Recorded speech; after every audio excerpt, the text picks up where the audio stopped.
our background, part of it anyway, is from the Middle East, where horses is the passion for a lot of the people there, and we love horses. Yeah. We grew up with horses. You know, my children, when they were little, before they could probably walk, they were riding horses already. The boys and the girls. Yeah. My grandparents from both sides loved horses. My grandparents who lived next door in Clarissa, you know, they also had a huge mule train that carried goods and brought back goods from Guatemala and Belize. Okay?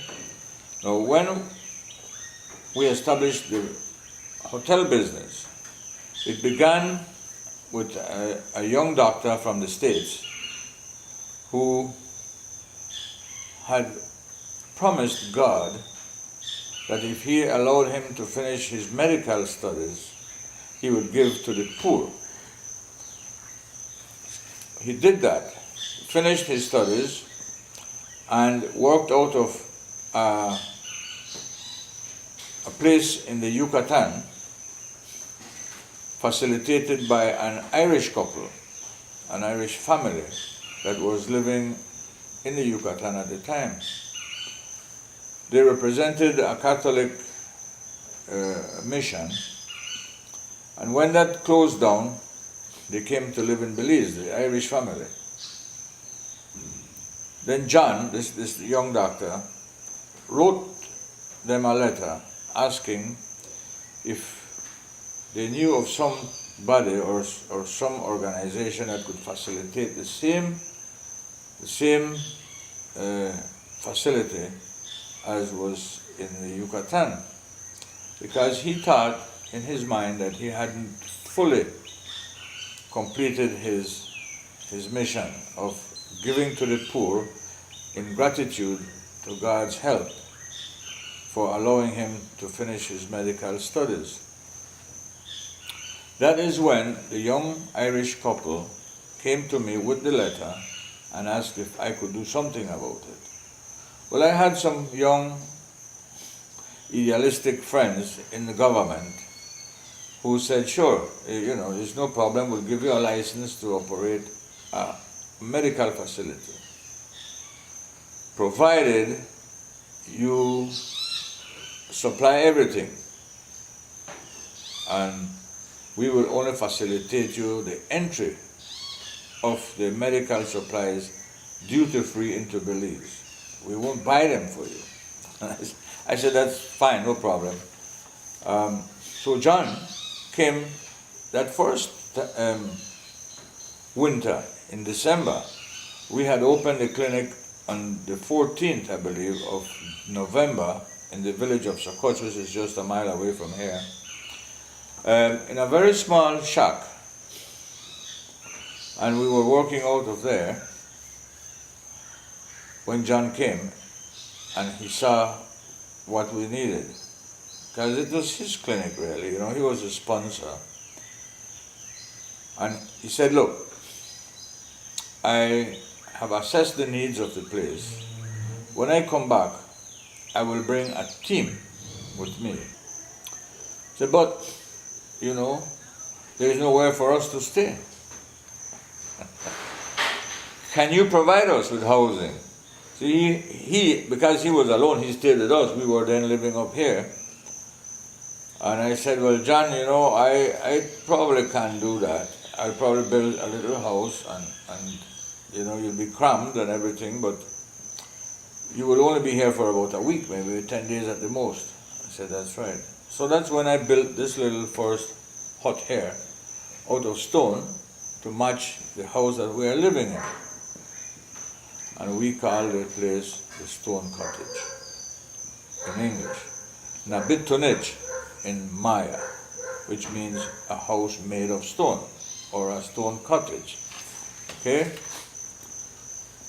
Now, you must also remember that at the same time, this was in the 1980s, about mid-80s, when the buzz was that you need to hurry to the tropical forests, the rainforests of the world, because they're disappearing so fast that in 10 or 15 years you won't be able to see them.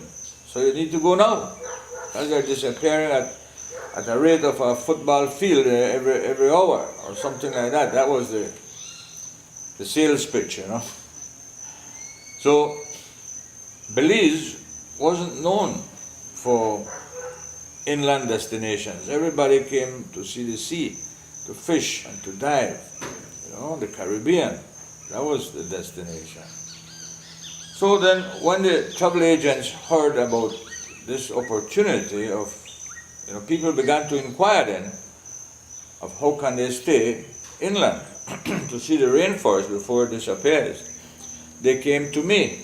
I, by this time, had already built another cottage to accommodate John's groups. Because if John couldn't come, other groups would still come for the same purpose of helping at the clinic in Sokots. And so one agency representative came and he said, listen, Rudy, you only have 2 cabins. It's not feasible for my agency to bring people and have them stay here because you don't have enough rooms. The numbers are at least 12 so that I can get good rates from the airlines and all the things that travel agents do to make their business feasible. Said if you can build at least one more cottage, we'll be in business. And that's what I did, you know. I built another cottage and she began to bring people. At the same time, the Peace Corps, who was established by a US president called John F. Kennedy, sent people to the high schools nearby, and they didn't have where to stay. So they rented one of my cabins. Now I'm in one cabin short for this other tour company. And that's when I built more and more to accommodate people who wanted to rent the place on a medium-term basis, you know, 6 months or a year. And for me to accommodate other tourists, I had to build more. And that's why you see the place looking what I would describe as nondescript. You know, there is no pattern to it really. You know, it just grew. The fences were moved to accommodate more lawn area. And then what happened? Again, a professor from UCLA came one day. It was late in the afternoon, and I had vaguely remembered him from other occasions. And he said, listen, I have just today signed an agreement with the Belize government to excavate up at the ruins of Nabitunich, which is only a mile away as the crow flies from here. I would like somewhere for my students to stay for the spring and part of the summer, every year, for at least 10 years. Can you do that? I said, no. He said, well, look, you haven't heard really what I have to offer. I said, well, what do you have to offer? He said, I'll give you the money to build the cabins, and you put in the rest. You know, I'll give you some money, and you put the rest. And when I leave, the cabins will be for you. There will be no encumbrances on you. I said, and he said, and they will just be simple, you know. I said, well, okay, that sounds reasonable to me, you know. And that's when we came into an agreement with the University of California in Los Angeles, UCLA, and Dr. Leventhal. He was the leader of that expedition. And they came every year for 10 years. That was in 1990. soon after I established the first part of this hotel business. Okay? And from there we grew. I mean, we began to offer other facilities. I began to offer horseback riding. I began to offer shuttles from the airport and here. I began to offer tours to the archaeological sites that were open at the time. And I began to offer also meals to people. From that time on to now, I have signed many contracts with many other companies to accommodate their needs. One of them was Raleigh Expeditions. They stayed here. The Mundo Maya expedition. I know you're probably too young to remember that one, but they go all over the world. Raleigh. You've heard of them, huh? Yeah. I'm sorry, it's not Raleigh. It's Camel. The Camel Expedition. The cigarette company. They are not allowed to advertise anymore, so they have expeditions. Where Land Rover. With Land Rover, they get their income from advertising other things like Rolex, for the drivers and Land Rover vehicles that go into the rivers and into the mud if they're in the jungle, and those that go in deserts if they're in Africa or in South America. And so that is one of them. I signed an agreement also with another company that were here for about maybe 8 or 10 years, it's a Christian group called the Creation Care Study Program, CCSP. They attract students from a lot of universities in the States for a semester at a time. They have now since bought their own property, so we were out of that. And this was exclusively to accommodate visiting medical doctors.